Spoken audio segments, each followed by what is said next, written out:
नमस्कार। भूगोल की इसी क्लास में आप सभी का एक बार फिर से स्वागत। हम अब तक बहुत सारे टॉपिक कर चुके हैं और सबसे इम्पॉर्टेंट चीज़ कि अब से पहले हम लोगों ने कॉन्सेप्ट्स या अवधारणा से जुड़े हुए टॉपिक किए हैं। आज की क्लास जिसमें हम बात करेंगे उन अवधारणाओं का उपयोग हम किन किन चीज़ों को एक्सप्लेन करने में करते हैं। आज हम पहली क्लास जो ले रहे हैं उन आगे की क्लासेस के सीक्वेंस में, उस पहली क्लास में हमारा टॉपिक रहेगा भूकंप। और भूकंप जो है उसके आने, उत्पत्ति और उससे किस तरह से अलग अलग प्रभाव पड़ रहे हैं, उन सब में पहले की अवधारणाएं जो हमने पढ़ी हैं उन सब का किस तरह से उपयोग रहता है या उपयोग हुआ है, या किस तरह से हम उनका उपयोग करते हुए भूकंप की उत्पत्ति को समझाते हैं। इसके साथ साथ आज हम लेंगे भूकंप क्या है से लेकर के भूकंप के क्या प्रभाव पड़ते हैं, यानी एक पूरी की पूरी सीरीज। तो आज का हमारा टॉपिक है भूकंप।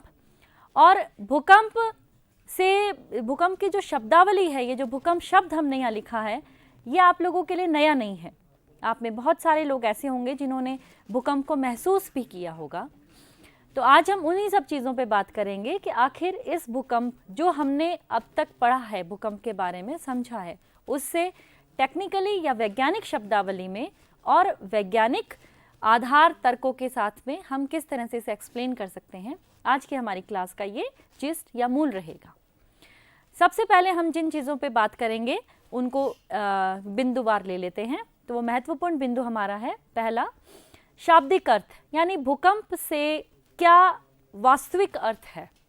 वो नहीं जो हम आम बोलचाल की भाषा में काम में लेते हैं, बल्कि हम शाब्दिक अर्थ में काम में लेंगे कि वैज्ञानिक परिभाषा क्या है इसकी। लोगों ने जो भूगोलविद रहे हैं या अन्य भूविज्ञानी रहे हैं, उन्होंने भूकंप को किन शब्दों में बांध करके प्रस्तुत किया है, हम उसके बारे में बात करेंगे। दूसरा टॉपिक जो हमारा होगा वो है इससे जुड़ी हुई प्रमुख शब्दावली के बारे में बातचीत, यानी भूकंप से संबंधित जितनी भी शब्दों के बारे में हम यहाँ पर आज की क्लास में बात करेंगे। आगे की कुछ मिनटों में हम यहाँ पर उस डिस्कस करेंगे कि वो प्रमुख शब्दावली कौन सी है जो लगातार बार बार भूकंप से संबंधित रहती है और परीक्षा के पॉइंट ऑफ व्यू से भी बहुत इंपॉर्टेंट होती है। नेक्स्ट जो पॉइंट है वो हमारा है भूकंप मापी यंत्रों के बारे में बातचीत, यानी वो कौन से यंत्र हैं जिनसे हम नाप पाते हैं कि भूकंप आया तो कितना आया और कैसे आया। उसके बाद हम बात करेंगे भूकंप मापी स्केल, यानी वो कौन सा पैमाना है जिस पर हमें पता चल जाता है कि भूकंप कम आया, धीमा आया या बहुत तेज़ आया। तो हम बात करेंगे उन सारे पैमानों के बारे में भी जिनसे हमें पता चलता है कि भूकंप कितना और कैसा आया है। उसके बाद में हम बात करेंगे भूकंप के प्रकार। भूकंप एक प्रकार का नहीं है, हालांकि हम इसे सिर्फ कंपन के तौर पे महसूस करते हैं, लेकिन भूकंप को बहुत सारे आधारों पर अलग अलग प्रकारों में विभाजित किया जाता है। तो हम आज की इस क्लास में बात करेंगे कि भूकंप कितने प्रकार के हैं। इसके बाद हम बात करेंगे कि भूकंप की उत्पत्ति से संबंधित कारक कौन कौन से महत्वपूर्ण हैं। उसके बाद हम बात करेंगे इसकी उत्पत्ति से जुड़ी हुई नवीन अवधारणा के बारे में, और ये हमारी आज की इस क्लास का सबसे मुख्य बिंदु भी रहेगा। उसके बाद हम बात करेंगे भूकंप का विश्व में वितरण किन किन इलाकों के अंदर है, और साथ में हम बात करेंगे कि क्यों है, यानी वैज्ञानिक आधार पर हम बात करेंगे कि भूकंप का वितरण कहाँ है। उसके बाद भूकंप के प्रभावों की बात भी हम आज इस क्लास के अंदर लेंगे। तो सबसे पहले हम बात करते हैं भूकंप का तात्पर्य। देखिए, आप सब लोगों ने इस चीज़ को अपने साथ में पिछले कुछ सालों में महसूस भी किया होगा कि कहीं कहीं कुछ ऐसे कंपन जैसी चीज़ महसूस होती है, और जिसे अगले दिन की न्यूज़पेपर की हेडलाइंस में आपने पढ़ा होगा कि यहाँ पर भूकंप के झटके महसूस किए गए। एक्चुअली क्या भूकंप सिर्फ झटकों का नाम है? नहीं, भूकंप एक तरह से भूमि में उत्पन्न कंपन है। भूकंप यानी भूमि में उत्पन्न कंपन, लेकिन सिर्फ उस कंपन को ही हम भूकंप नहीं कहेंगे, क्योंकि उस कंपन के पीछे एक और चीज़ आ जाती है, और वो होती है ऊर्जा का निष्कासन। किसी भी तरह का भूकंप क्यों ना हो, उसके अंदर एक चीज़ जरूर होती है, वो है भूमि के अंदर से ऊर्जा का निष्कासन होता है। और वो जो ऊर्जा का निष्कासन है उसकी वजह से कंपन या थरथराहट या ट्रैमर्स उत्पन्न होते हैं, और उसी चीज़ को हम जब महसूस करते हैं तो उसे भूकंप नाम दे दिया जाता है। तो वैज्ञानिक परिभाषा के तौर पर इसे हम लेंगे, वो है कि भूपटल में अचानक ऊर्जा के निष्कासन से जो कंपन उत्पन्न हो जाते हैं उन्हें भूकंप कहा जाता है। यहाँ कुछ चीज़ें इंपॉर्टेंट है। देखिए, एक पहली चीज़ है अचानक, धीरे धीरे ऊर्जा का निष्कासन बहुत सारी एक्टिविटीज़ में होता है पृथ्वी के अंदर, लेकिन हम यहाँ पर जिस तरह के कंपन की बात करेंगे वो तभी उत्पन्न होंगे जब अचानक इस ऊर्जा का निष्कासन होगा। अब ऊर्जा का निष्कासन बहुत सारे कारणों से हो सकता है, कुछ आंतरिक कारण हो सकते हैं तो कुछ बाह्य कारण भी हो सकते हैं, वो हम तब बात करेंगे जब हम भूकंप के प्रकारों को लेंगे। अब हम आते हैं प्रमुख शब्दावली के ऊपर जो इस भूकंप से जुड़ी हुई है और बहुत इंपॉर्टेंट है। पहली शब्दावली है भूकंप, जिसे हम कह सकते हैं कि भूकंप मूल या फोकस। देखिए, दो इंपॉर्टेंट चीज़ें हैं जो भूकंप की उत्पत्ति स्थान से जुड़ी हुई हैं। पहली, वह स्थान जहां पर भूकंप का उत्पन्न या प्रारंभ होता है, यानी जिस बिंदु पर भूकंप का प्रारंभ होता है उसको हम भूकंप मूल कहते हैं। तो दूसरी चीज़ क्या हुई? दूसरी है, उसे हम कह रहे हैं अधिकेंद्र या ईपी सेंटर। ये वो चीज़ है, ये वो पॉइंट है सतह पर, ध्यान दें कि ये सतह के ऊपर पॉइंट है, पहली चीज़। दूसरी चीज़, जहाँ पर भूकंप सबसे पहले महसूस किया जाता है।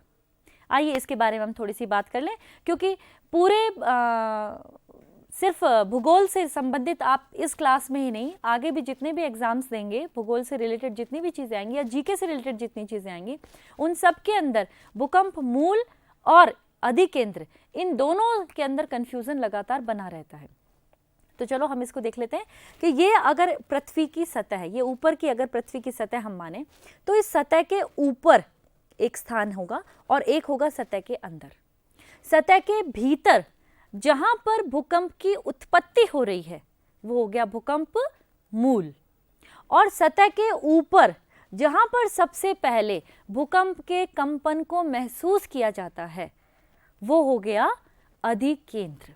दो अलग अलग चीज़ें हैं, ध्यान रखिएगा, क्योंकि बहुत बार सिर्फ छोटे क्वेश्चंस में ये पूछ लिया जाता है कि भूकंप मूल और अधिकेंद्र में क्या अंतर है या अधिकेंद्र किसे कहते हैं। जब तक हमें इन दोनों के बीच के डिफरेंसेस को नहीं पता होगा हम नहीं बता पाएंगे। एक चित्र के जरिए हम देख लेते हैं कि इन दोनों में क्या फ़र्क है। इस चित्र में आप देखें कि हमने जिसको थोड़ा सा लाल रंग के क्षेत्र में बताया गया है, यहाँ पर हमने लिखा है फोकस या भूकंप मूल।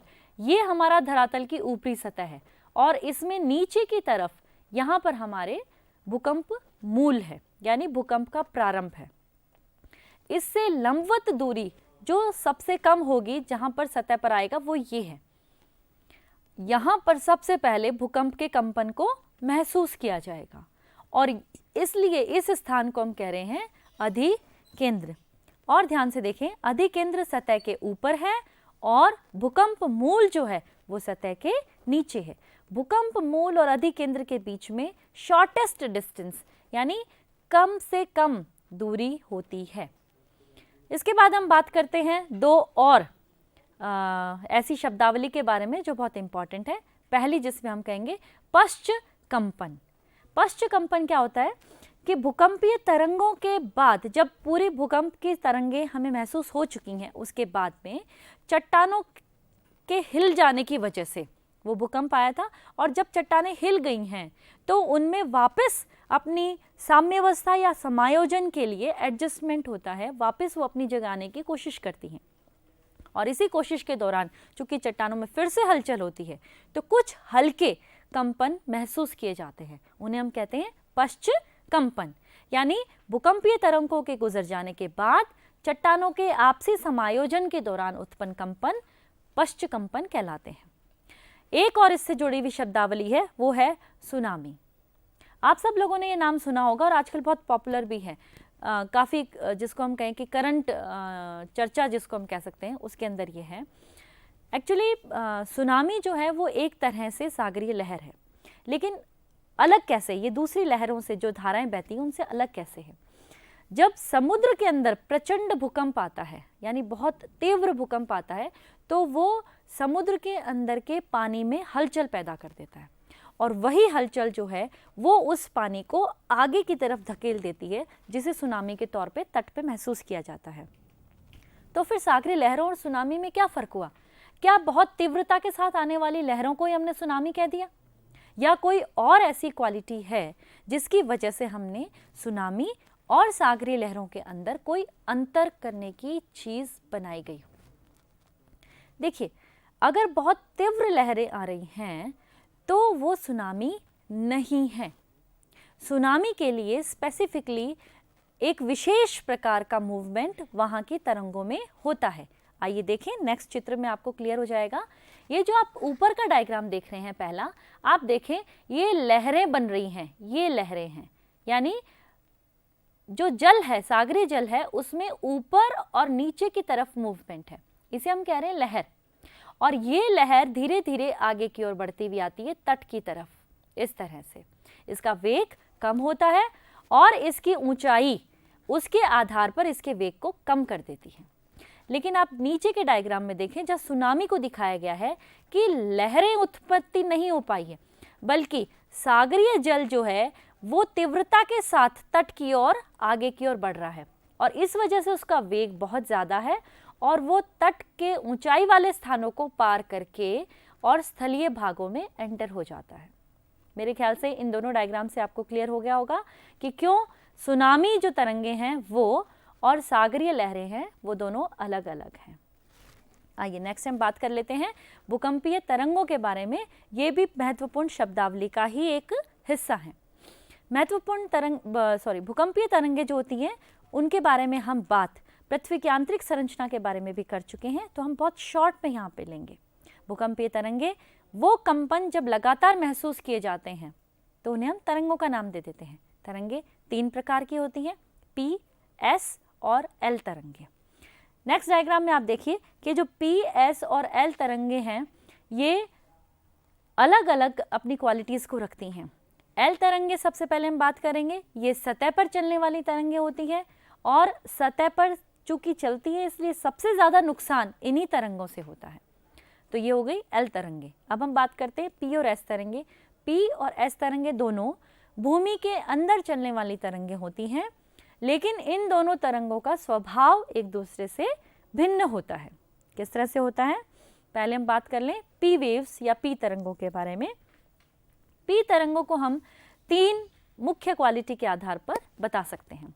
पहली चीज़, इसमें तरंग की गति की दिशा में, जिस तरफ मान लीजिए तरंग इस तरह से मूव कर रही है, तो जो कण होंगे, तरंग के कण जो हैं, उनका जो मूवमेंट है वो उसी दिशा में होगा जिस दिशा में तरंग का मूवमेंट है। जैसे तरंग अगर राइट हैंड साइड की तरफ जा रही है तो जो तरंग के कण हैं उन सब का मूवमेंट भी right left, right left, right left इस तरह से होगा। पहली चीज़।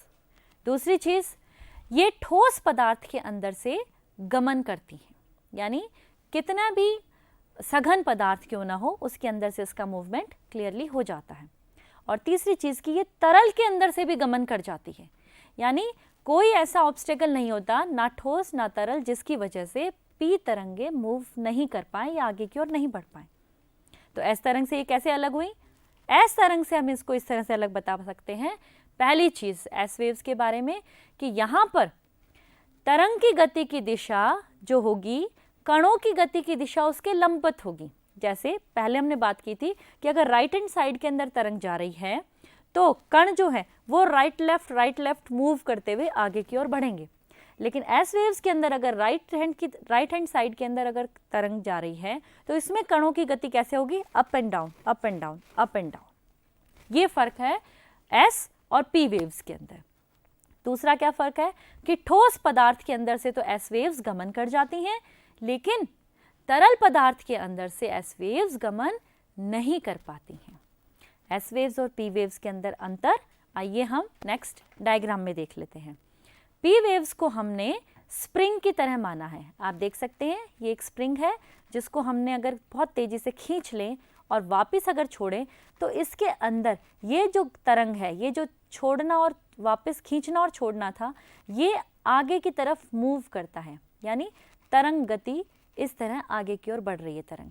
लेकिन आप ध्यान दें कि ये जो तरंग जब इस तरह से आगे की ओर बढ़ रही है, उसी दिशा में ये जो स्प्रिंग्स के रोल हैं, ये भी इसी मूवमेंट पे आगे पीछे की तरफ मूव करते हुए इस तरंग को आगे की ओर पहुंचाते हैं।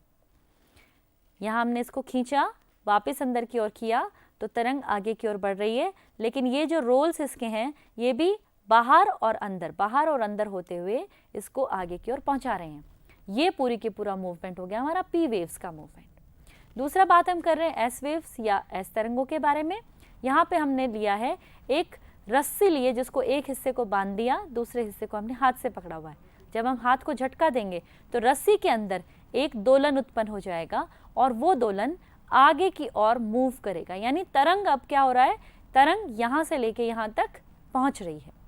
लेकिन इस बार देखो, तरंग यहाँ से लेके यहाँ तक पहुँच रही है, लेकिन ये जो रस्सी के कणों का मूवमेंट है वो कैसा है, नीचे और ऊपर, नीचे और ऊपर।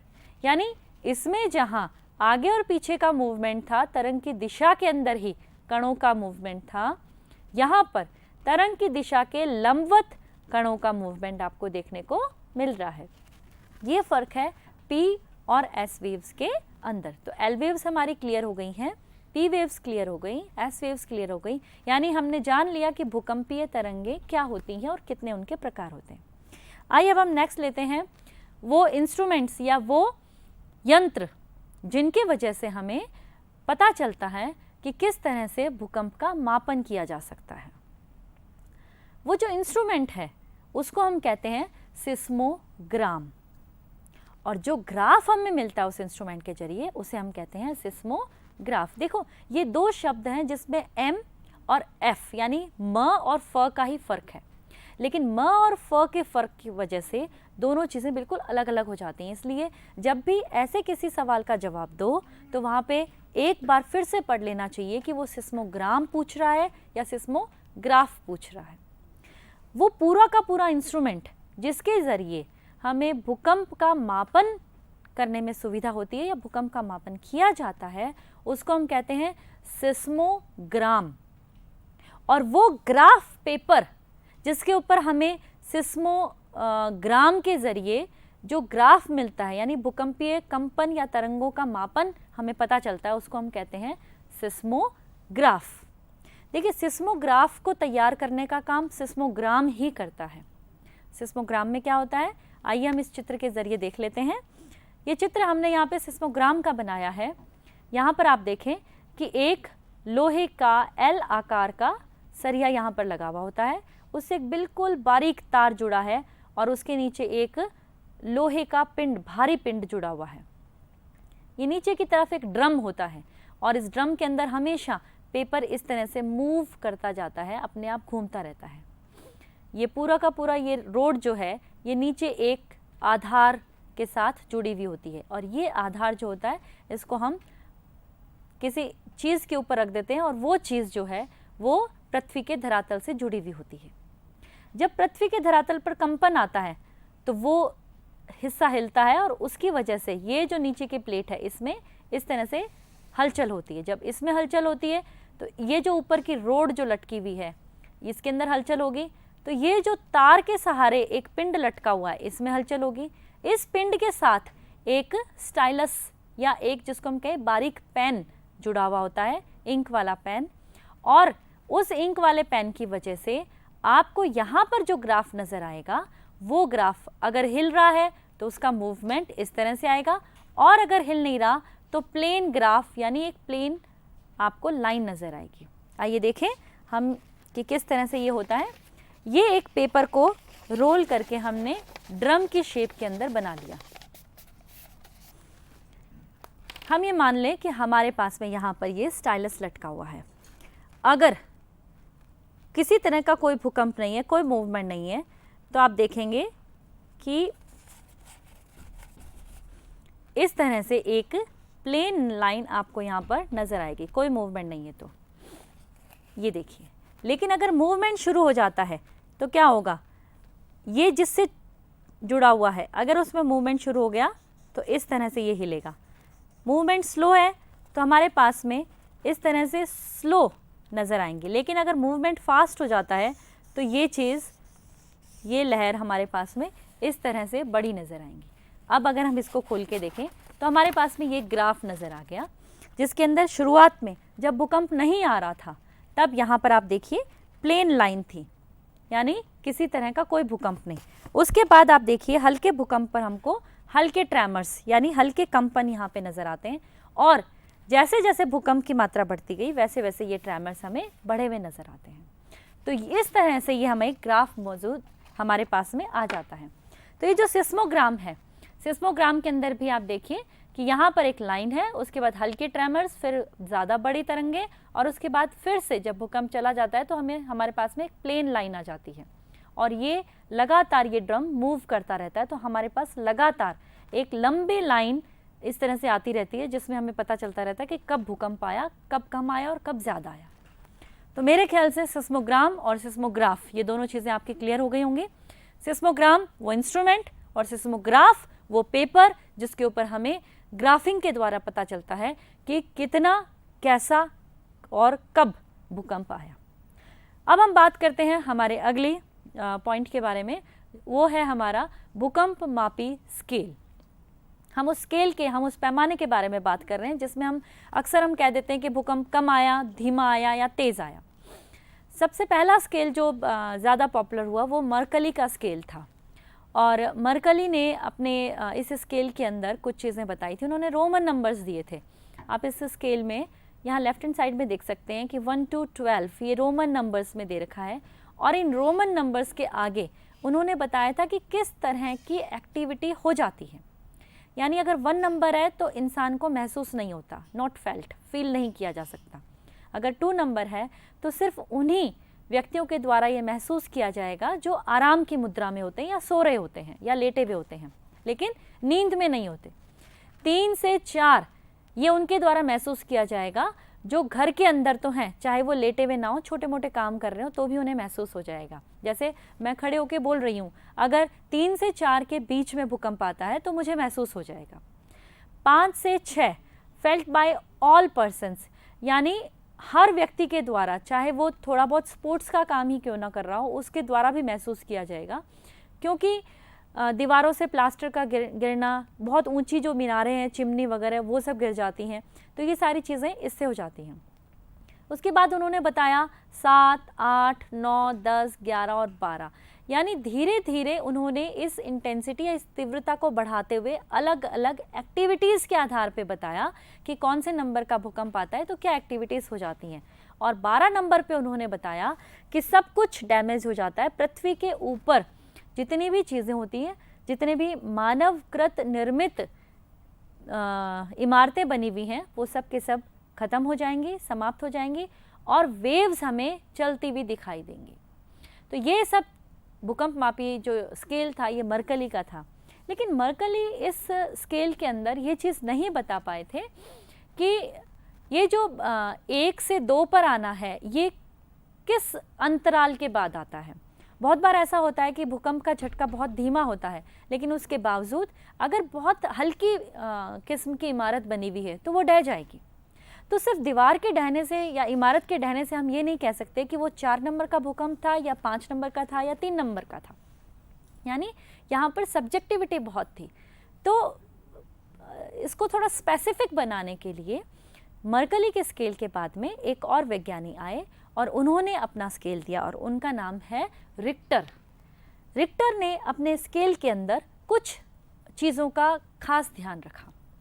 उन्होंने इसको थोड़ा साइंटिफिक बनाने की कोशिश की, और उन्होंने ये कहा कि हम भूकंप का मापन सिर्फ जो इससे प्रभाव हो रहे हैं उसके आधार पर न करते हुए, बल्कि जिस ऊष्मा या ऊर्जा का निष्कासन भूकंप के दौरान हो रहा है हम उसको लें तो ज़्यादा बेहतर होगा। तो पहली चीज़ इन्होंने ये ली अपने इसके अंदर कि भूकंप के दौरान जो ऊर्जा निकल रही है ये उसका मापन करता है। यानी ये कहता है कि भूकंप के दौरान जो ऊर्जा निकली है अगर वो कम है तो उसका मतलब हल्का भूकंप, और अगर वो ज़्यादा है तो उसका मतलब भूकंप ज़्यादा। एक और चीज़ इन्होंने यहाँ पर काम में ली वो ये थी कि इनका जो स्केल था वो 10 के गुणा वाला स्केल था, यानी पहला अंक दूसरे वाले अंक से 10 गुना कम है। ठीक है, समझ में आ रही है बात? कि अगर मैं बात कर रही हूँ कि पहली स्टेज की और फिर मैं बात करूँ दूसरी स्टेज की, ठीक है, तो यानी पहली स्टेज पर जितना ऊर्जा का निष्कासन हो रहा है, दूसरी स्टेज पर इस ऊर्जा के निष्कासन से 10 गुना ज़्यादा निष्कासन होगा। यानी 1 by 1 नहीं है, ऐसा नहीं है कि हम बात करें कि एक मंजिल, दूसरी मंजिल, तीसरी मंजिल। तो एक मंजिल से दूसरी मंजिल पर जाने के लिए हमें कुछ सीढ़ियाँ चढ़नी पड़ती हैं और रिक्टर के स्केल में वो सीढ़ियाँ हैं 10। जब 10 सीढ़ियाँ चढ़ ली जाएंगी तो दूसरी मंजिल आएगी, फिर दोबारा 10 सीढ़ियाँ चढ़ लेंगे तो तीसरी मंजिल आएगी। यानी पहला अंक से दूसरे अंक पर वो पैमाना तब लेके जाएगा जब 10 गुना ज़्यादा ऊर्जा का निष्कासन होगा। दूसरे से तीसरा फिर 10 गुना, तीसरे से चौथा फिर 10 गुना, यानी 10 के गुणन वाला ये स्केल है। अब हम बात कर लेते हैं कि रिक्टर का वो स्केल कैसा है। इन्होंने 0 से लेकर के और 9 से ऊपर के स्केल्स के बारे में बात किया है। 0 से लेकर के ये 2 तक, यानी 2 से थोड़ा सा नीचे की बात करते हैं कि सिर्फ यंत्र के द्वारा इसका मापन हो सकता है, मानव के द्वारा इसे महसूस नहीं किया जा सकता। जब ये बात करते हैं 2 के बाद, यानी 2 से 4 के बीच में, तो ये कह रहे हैं कि छत पे लटकी हुई चीज़ें, जैसे ये बल्ब है या कोई पंखा लटका हुआ हो या अन्य कोई चीज़ जो फ्री सिर्फ छत से लटकी हुई होती हैं, वहाँ पर हलचल शुरू हो जाती है, यानी हमें महसूस हो जाता है कि ये हलचल हो रही है। 3 से 4 के बीच में इन्होंने बताया है कि बिल्कुल ऐसा महसूस होता है जैसे पास में से कोई भारी ट्रक निकला हो, यानी बहुत बड़ा वाहन अगर हमारे पास से निकलता है तो जिस तरह का कंपन हमें महसूस होता है, इस तरह के कंपन को इन्होंने 3 से 4 वाले स्केल के अंदर डाला है। 4 से 5 ये कह रहे हैं कि टेबल या मेज या अन्य किसी अलमारी आदि के ऊपर ऐसी चीज़ें रखी हुई हों जो उससे जुड़ी हुई नहीं हो, यानी चिपकी हुई नहीं हो, तो ऐसी चीज़ें नीचे गिरना शुरू हो जाती हैं, क्योंकि टेबल और ऐसी अलमारी ऐसी चीज़ें जो धरातल से जुड़ी हुई हैं उनके अंदर कंपन थोड़ा सा बढ़ जाएगा। 5 से 6 के बीच में ये कह रहे हैं कि सामान जो है वो धीरे धीरे खिसकने लगता है, दीवारों के ऊपर से प्लास्टर गिरने लगता है, बहुत हल्की दीवारें जो होती हैं उनके अंदर हल्के हल्के आपको कंपन इस तरह से महसूस होगा कि वो कभी भी गिर सकती हैं। 6 से 7 के बीच में आप देखें कि कमज़ोर दीवारों और इमारतों के अंदर आपको दरारें नज़र आ जाएंगी, बिल्कुल इस तरह से जैसे वो लगेगा कि कभी भी वो टूट करके 2 हिस्सों में या 4 हिस्सों में टूट जाएंगी। 7 से 8 के बीच में आप देखें कि जो इमारतें होती हैं उनकी नींव हिल जाती है। नींव हिलने का मतलब है कि ऊपर जितनी भी मजबूत इमारत क्यों ना बनी हुई हो वो सारी की सारी नीचे गिर जाएगी, सड़क और पटरियां ये सब मुड़ जाती हैं। 8 से 9 के बीच में ये कह रहे हैं कि कुछ एक इमारतों को छोड़ के जो स्पेशली भूकंप रोधी इमारतों के तौर पे बनी हुई होती हैं उनको छोड़ के शेष सारी गिर जाएंगी। और 9 या इससे ज़्यादा अगर भूकंप आता है तो वो बहुत ही खतरनाक और विध्वंसक होता है। किस तरह से होता है वो कि पृथ्वी की सतह के ऊपर संपूर्ण इमारतें, जितनी भी इमारतें होती हैं वो सारी गिर जाती हैं और वो जो कंपन है वो हमें पृथ्वी के धरातल के ऊपर मूव करता हुआ या आगे की ओर बढ़ता हुआ दिखता है।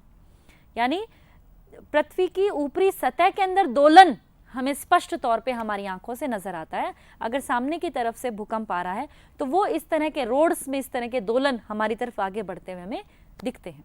तो ये स्टेज आ जाती है 9 या 9 से ज़्यादा के ऊपर, जब हम ऊर्जा उस स्केल तक पहुंच जाते हैं। तो रिक्टर के स्केल का ये सारा जो मापन है, इससे एक चीज़ क्लियर हो जाती है कि जब भूकंप आता है तो हम बात कर लेते हैं कि ये रिक्टर पैमाने पर इतना था। जैसे आप लोगों ने नोट किया होगा कुछ टाइम पहले ही पाकिस्तान में जो भूकंप आया और हमने बात कर ली कि ये 7.7 था, यानी 7.7 जब हमने कहा तो उसका मतलब ये नहीं था कि ऊर्जा का निष्कासन 7.7, बल्कि 10 के गुणा के बढ़ते हुए क्रम के अंदर यहाँ तक पहुँचा था। और 7.7 अगर आप इस टेबल पे नज़र डालें तो आप देखें 7.7 वाला जो है वो यहाँ पर आता है, यानी इमारतें हिल जाती हैं, पटरियाँ मुड़ जाती हैं, सड़क मुड़ जाती हैं, ये उसकी इंटेंसिटी इतनी ज़्यादा थी। कहने का मतलब ये कि रिक्टर का स्केल हमें वैज्ञानिक आधार पर भूकंप के मापन की स्टेज तक ले गया। अब हम बात करते हैं भूकंप के प्रकारों के बारे में। देखिए, भूकंप जो होता है वो सिर्फ कंपन जो महसूस किए जाते हैं हमारे लिए, वो एक लेमैन या एक आम आदमी के लिए भूकंप का प्रकार वही है। हम इससे ज़्यादा से ज़्यादा इतना कह पाते हैं कि भूकंप तेज था या भूकंप धीरे था, वो हम पता चल जाता है कि आसपास की चीज़ों का मूवमेंट कैसा रहा। लेकिन इसके अलावा भी भूकंप के कुछ प्रकार होते हैं जो उसकी तीव्रता के अलावा होते हैं। देखिए, तीव्रता का मापन तो हमने रिक्टर पैमाने पर या मार्कली के पैमाने पर कर लिया, तो फिर भूकंप के और प्रकार कौन से हो सकते हैं? बहुत सारे आधारों पर भूकंप को हमने अलग अलग प्रकारों में विभाजित किया है। ऐसा नहीं है कि एक प्रकार जो है वो दूसरे प्रकार के साथ साम्यता नहीं रखता है। देखें, भूकंप के प्रकार का पहला आधार जो हमारे पास है वो है उसकी उत्पत्ति के लिए जिम्मेदार कौन है, उत्तरदायी कारक कौन है। इसको हमने दो भागों में विभाजित किया, एक प्राकृतिक और दूसरा मानवकृत। क्या आपको लगता है कि कुछ भूकंप ऐसे हैं जो मानवकृत भी होंगे? बिल्कुल। और देखा जाए तो ऐसे भूकंपों की मात्रा बढ़ती जा रही है जो मानवकृत हैं। प्राकृतिक भूकंप का मतलब है कि भूकंप की उत्पत्ति के लिए जिम्मेदार कारक प्रकृति और इससे जुड़ी हुई संरचनाएं। मानवकृत भूकंप का मतलब होता है कि मानवीय एक्टिविटी या मानवीय क्रियाकलापों के द्वारा अगर कहीं पर कुछ इम्बैलेंस हुआ है या कुछ साम्यावस्था में बिखराव आया है, उसकी वजह से अगर कहीं भूकंप उत्पन्न हुआ है तो उसको हम कहेंगे मानवकृत भूकंप। तो भूकंप के ये दो प्रकार उसके उत्पत्ति के कारकों के आधार पर। आगे हम अगर विभाजित करें तो उसके उत्पत्ति के स्थान के आधार पर उसको हम विभाजित कर सकते हैं, और वो भी हमारे पास में है दो प्रकार के। अगर स्थलीय भाग में भूकंप की उत्पत्ति होती है तो हमने उसको स्थलीय या महाद्वीपीय भूकंप कह दिया, और अगर सागरीय हिस्से में या जलीय हिस्से में उसकी उत्पत्ति होती है तो हमने उसको सागरीय भूकंप कह दिया। इसमें भी कोई ज़्यादा मतलब गहरे भेद वाली बात नहीं है। उत्पत्ति का स्थान के आधार पर बांट दिया। अगर सागर के अंदर हो रहा है सागरीय, स्थल पर हो रहा है स्थलीय। लेकिन सागरीय भूकंप स्थल को प्रभावित कर सकता है और स्थलीय भूकंप सागर को प्रभावित कर सकता है। ऐसा नहीं है कि एक जगह पर अगर भूकंप की उत्पत्ति हुई है तो वो सिर्फ अपने लिमिटेड उस स्थान पर ही रहेगा। नेक्स्ट हम बात करते हैं जो भूकंप के प्रकार है वो है गहराई के आधार पर। कुछ भूकंप कुछ 25 जिसको हम कहें 25 से 30 किलोमीटर की गहराई तक ही मिल जाते हैं, उसको हम उथला कहते हैं। मध्यवर्ती उससे कुछ गहरे, और कुछ भूकंप हमें 700 से लेकर के 750 किलोमीटर की गहराई तक भी मिलते हैं, तो उन्हें हम गहरे भूकंप कहते हैं। तो ये हमने गहराई के आधार पर इनको 3 विभिन्न भागों में विभाजित कर लिया। अब हम बात करते हैं भूकंप की उत्पत्ति के कौन कौन से कारक हो सकते हैं। तो देखिए, सबसे पहले हम बात कर लेते हैं कि जो हमने बात करी भूकंप के प्रकारों की, कि स्थलीय भूकंप था, तो जो स्थलीय भूकंप था वो भूकंप उथला भी हो सकता है, मध्यवर्ती भी हो सकता है, गहरा भी हो सकता है। यानी एक ही भूकंप के अंदर एक से ज़्यादा जिसको हम कहें कि आधार पे उसको हम विभाजित कर सकते हैं। ये नहीं है कि जो स्थलीय है उसको हम उत्पत्ति के आधार पर विभाजित नहीं कर सकते या उसको हम गहराई के आधार पर विभाजित नहीं कर सकते। तो अब हम उन्हीं के ही जिस तरह से एक भूकंप को हमने कुछ भागों में विभाजित किया, उनको जोड़ते हुए उनके उत्पत्ति से संबंधित जो कारक हैं उनके बारे में अभी हम बात कर लेते हैं। तो पहला भूकंप की उत्पत्ति से संबंधित जो कारक है वो है ज्वालामुखीय कारक। देखिए, ये जो कारक है ये काफ़ी इम्पॉर्टेंट है, और पूरे विश्व के ऊपर जब हम नज़र डालते हैं तो ज्वालामुखी और भूकंप के अंदर एक क्लोज रिलेशनशिप यानी एक सघन संबंध जो है वो नज़र आता है। सघन संबंध का मतलब हो गया कि जहाँ पर ज्वालामुखी हमें नज़र आई है वहाँ कहीं ना कहीं कुछ ना कुछ ऐसा ज़रूर है जिसने भूकंप को जन्म दिया। यानी ज्वालामुखी और भूकंप का आपस में एक संबंध है, और इसी वजह से ज्वालामुखी के उद्गार के समय जो तीव्र ऊष्मा का निष्कासन होता है और उसके साथ जिस तरह की हलचल आसपास के इलाकों में देखी गई या महसूस की जाती है, तो उसे हम कह देते हैं ज्वालामुखीय भूकंप। अब हम दूसरा बात करते हैं भ्रंश मूलक भूकंप। देखिए, ज्वालामुखीय भूकंप ज्वालामुखी वाले क्षेत्रों के उत्पन्न हुआ, और ये जो भ्रंश मूलक भूकंप है इसके बारे में हम डिटेल में हमारी अगली कुछ क्लासेस में बात कर लेंगे, फिर भी हम शॉर्ट में यहाँ बात कर लें कि चट्टानों के अंदर जो हलचल होती है उस दौरान कुछ भ्रंश आ जाते हैं। भ्रंश मतलब क्या होता है? दरारें आ जाती हैं। जब दरारें किन्हीं चट्टानों के बीच में आ गई किसी भी कारण से, तो नेचुरली चट्टानों का थोड़ा सा मूवमेंट होगा, चाहे वो अप एंड डाउन है या साइड बाई साइड है या इस तरह से समानांतर। तो जब लंबवत, समानांतर या रूपांतर किसी भी तरह से अगर इन चट्टानों का जो गति है वो होती है, तो चट्टानें जो है वो इजीली मूव नहीं करती, वो घर्षण के साथ मूव करती हैं। जब वो घर्षण के साथ मूव करेंगी तो कुछ ऊर्जा का निष्कासन होगा, और जो ऊर्जा का निष्कासन होगा वो आसपास की चट्टानों के अंदर कंपन के तौर पे महसूस किया जाएगा। तो इसी को हम कहते हैं भ्रंश मूलक भूकंप। इसके बाद हम बात करते हैं संतुलन मूलक भूकंप की, जिसे एच.एफ. रीड ने बहुत ही अपने एक पूरे सिद्धांत के साथ प्रस्तुत किया। उन्होंने बताया कि एक प्रत्यास्थ पुनश्चालन सिद्धांत होता है। प्रत्यास्थ पुनश्चालन सिद्धांत यानी इसको हम ऐसे देखिए, अगर हम एक रबड़ लेते हैं, रबड़ को हम खींचते हैं तो वो खींचने में आ जाता है, और जैसे हम उसको रिलीज करते हैं तो वो रबड़ वापस अपनी पोजीशन पे आ जाता है। यानी उसके अंदर एक प्रत्यास्थता का गुण होता है। एक रबड़ को खींचना और वापस अपने तक पहुंचना, उसे हम कहते हैं प्रत्यास्थता। ये प्रत्यास्थता का जो गुण है ये हर एक एलिमेंट में होता है, लेकिन इसकी मात्रा किसी में कम और किसी में ज़्यादा है। तो चट्टानों के अंदर भी प्रत्यास्थ होने का अपना एक गुण है, यानी एक सीमा तक चट्टानें मूव कर सकती हैं, खिंचाव को ले सकती हैं, लेकिन उससे ज़्यादा होने पे तड़क जाती हैं या उसके अंदर क्रैक्स आ जाते हैं। लेकिन उस सीमा यानी कड़क, उनके अंदर जो क्रैक्स आना है, उनके अंदर जो दरार आने की सीमा है, यानी प्रत्यास्थ होने की जो उनकी अधिकतम सीमा है, उससे कम अगर उनके अंदर खिंचाव आएगा तो वो वापस अपनी स्थिति को आने की कोशिश करेंगे, और जब वो पुनः उस प्रत्यास्थ गुण की वजह से अपनी स्थिति में आने की कोशिश करती हैं, उसी को एच.एफ. रीड क्या कह रहे हैं? पुनश्च प्रत्यास्थ सिद्धांत। इस सिद्धांत की वजह से चट्टानें किसी भी कारण से खींची लेकिन वापस आई, वापस जब आएंगी तो हलचल होगी, और वही हलचल हमें संतुलन मूलक भूकंप के तौर पे नजर आता है। लास्ट, प्लूटोनिक भूकंप। प्लूटोनिक भूकंप जो है ये बहुत ज़्यादा गहराई के अंदर, जिसको हम 700 से 750 किलोमीटर की गहराई तक की भी बात कर रहे थे, उस गहराई पर आने वाले भूकंप को प्लूटोनिक भूकंप कहते हैं।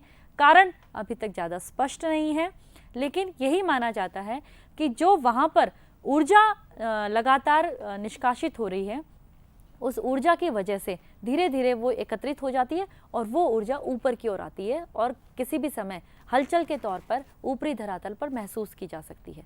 तो उसी को हम प्लूटोनिक भूकंप कहते हैं। ये सारे थे भूकंप की उत्पत्ति के कारक। अब हम बात करेंगे भूकंप की उत्पत्ति से जुड़ी हुई नवीन अवधारणा। देखिए, इस अवधारणा का अभी जस्ट पिछले लेक्चर के अंदर ही हम लोगों ने डिटेल में बात की थी प्लेट टेक्टोनिक के बारे में।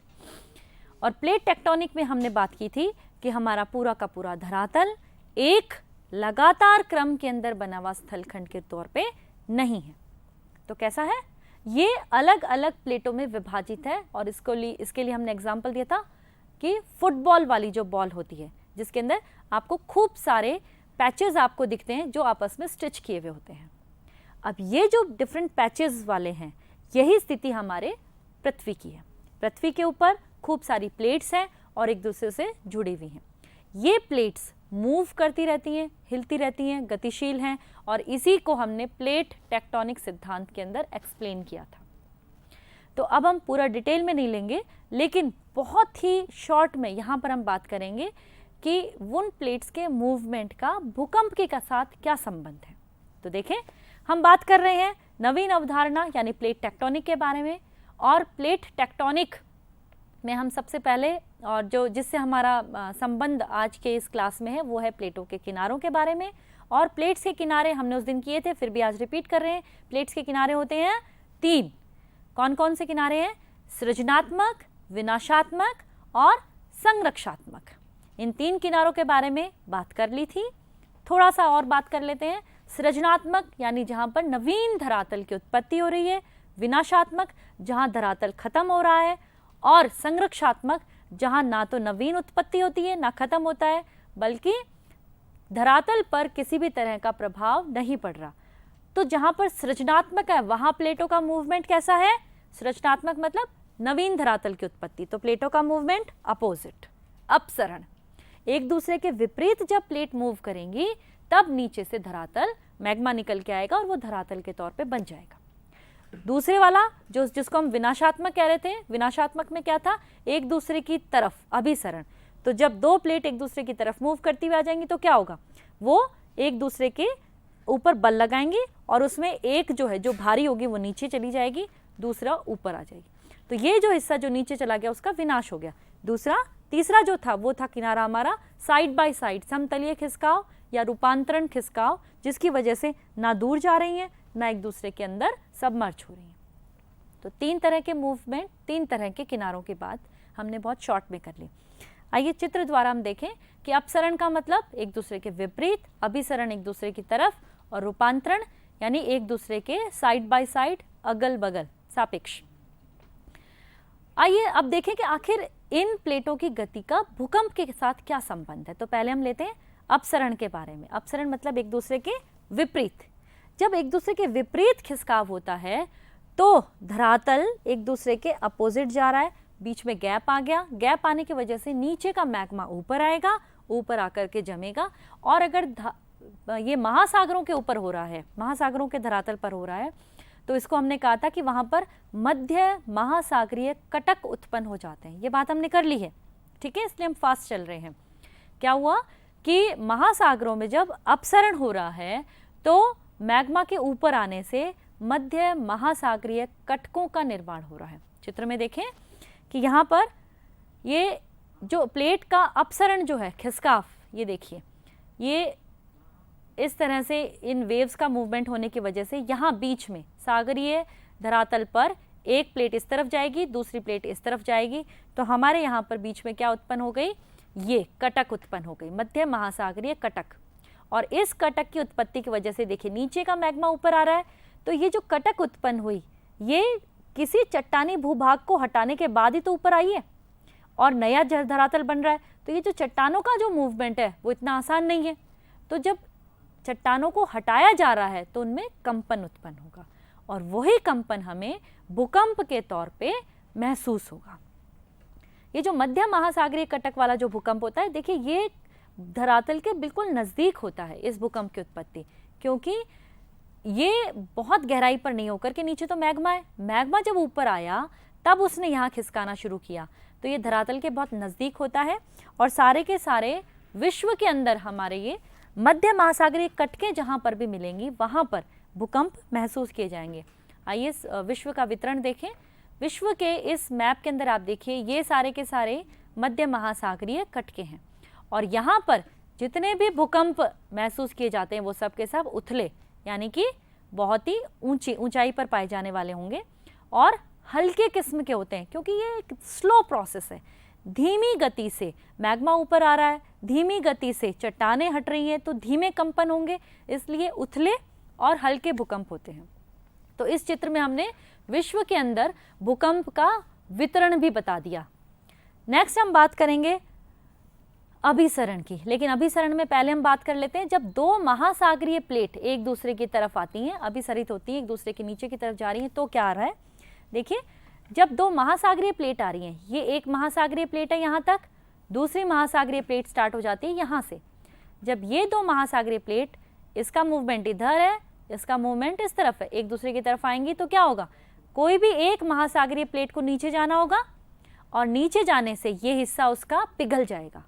पिघलने से मैग्मा बढ़ेगा, मैग्मा का प्रेशर और ऊष्मा का जो निष्कासन होगा वो ऊपर की ओर पहले द्वीपों के निर्माण के रूप में और फिर ज्वालामुखियों के निर्माण के रूप में यहाँ पर हो जाता है।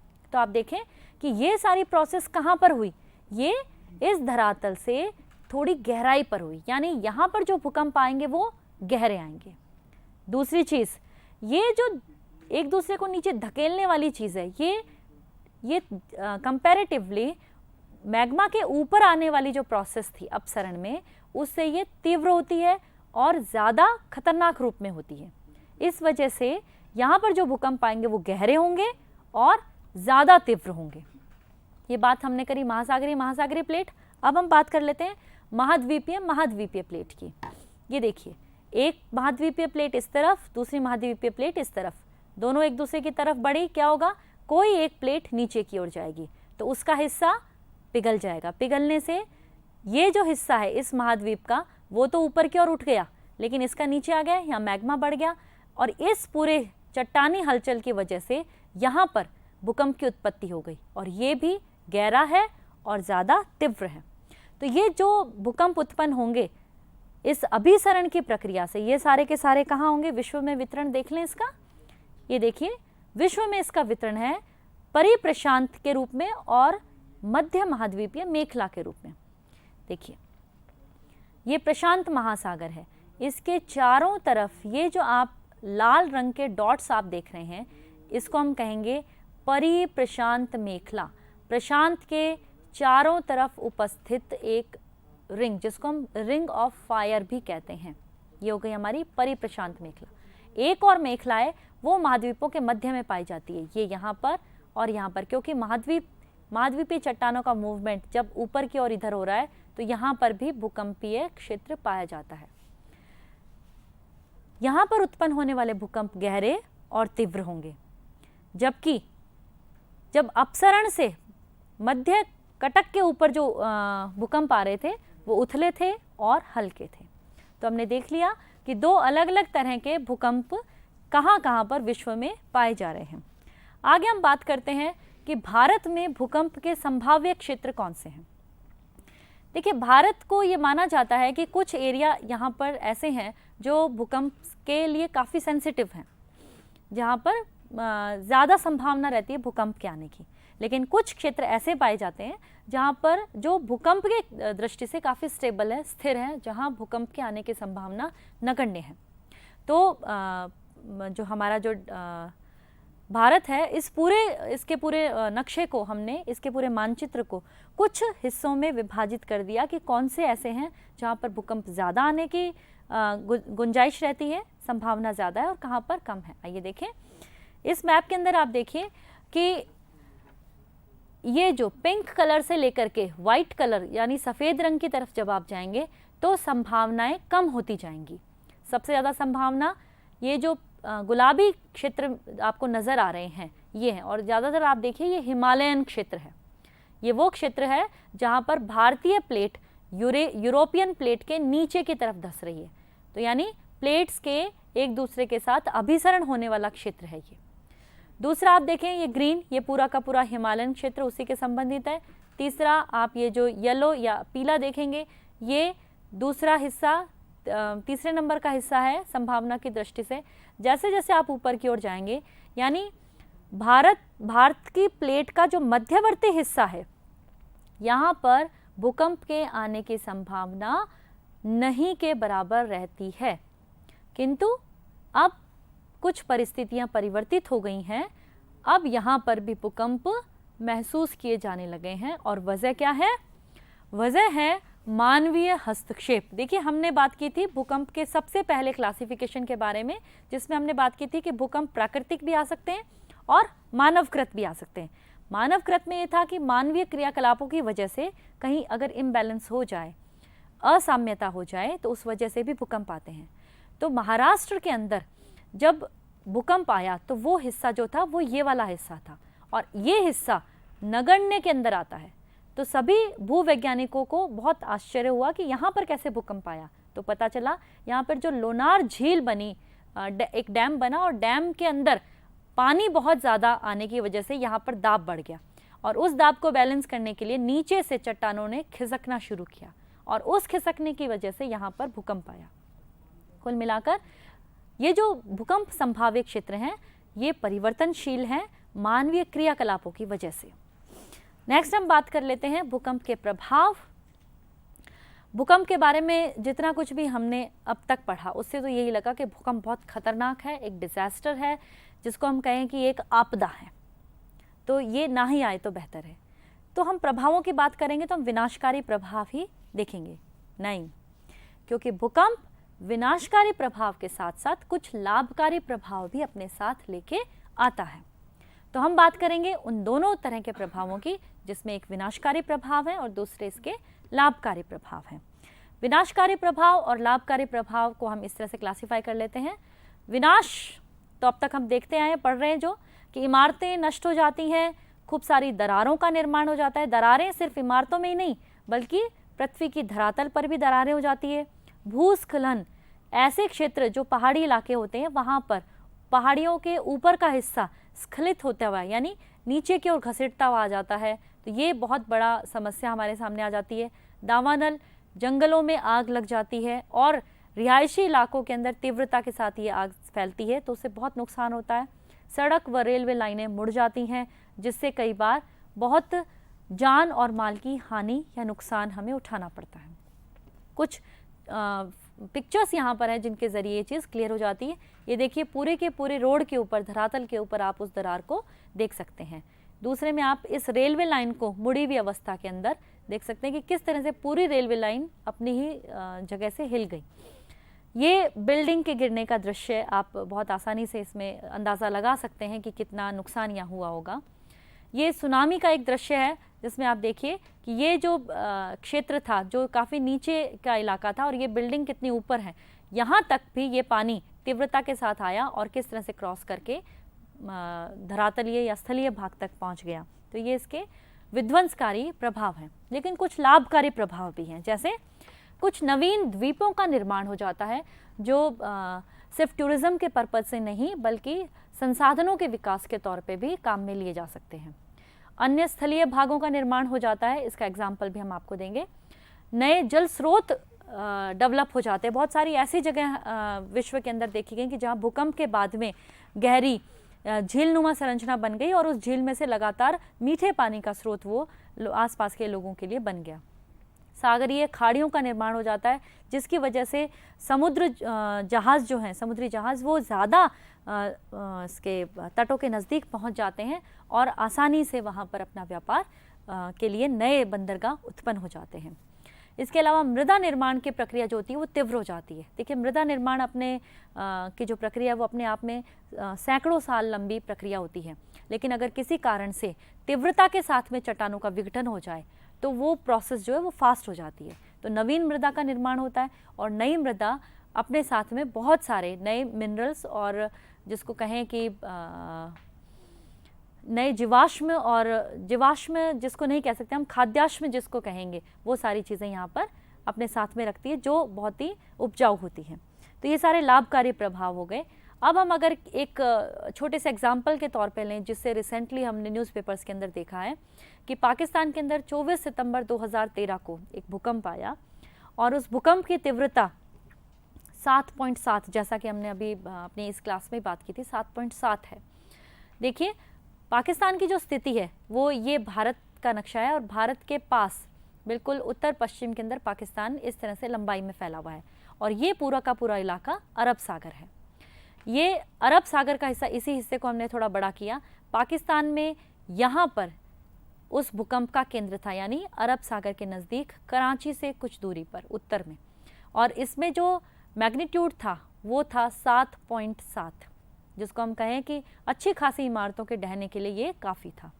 लेकिन जो नुकसान हुआ वो तो हुआ ही, पर फ़ायदा क्या हुआ? अगर आप लोगों ने न्यूज़पेपर्स पढ़े हों, टीवी देखा हो, तो उस टाइम ध्यान होगा आपको कि एक अच्छी चीज़ भी हुई। क्या हुआ कि एक नए द्वीप का निर्माण हो गया अरब सागर में। अरब सागर की स्थिति और देख लीजिए आप, यहाँ पर ईपी सेंटर है, यहाँ पर पहली बार भूकंप को महसूस किया गया, ये वो ईपी सेंटर है, अधिकेंद्र।